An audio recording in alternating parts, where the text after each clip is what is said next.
सबसे पहले माँ जगत जगदम्बा के शरीर कमल में नमन बकर से करे तो उपस्थित समस्त पाहुन के जीवन संगे समस्त ग्रामवासी को हम भगवान लगे नमस्कार करी हार्दिक स्वागत हार्दिक अभिनंदन करी बड़ा ही खुशी के दिन बरुआ युवान भाई युवराज झा शिवांश झा उपनयन संस्कार के शुभ अवसर पर विशेष आयोजन चल गए।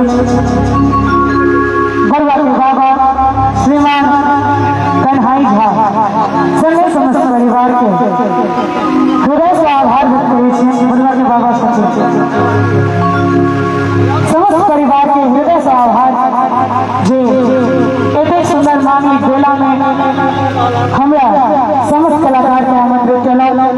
बरुआ के नाना जी श्रीमान प्रेम झा जी उनको दिल से बहुत बहुत आभार। सबको बड़ा सुंदर बेस का कार्यक्रम देख रहे हैं।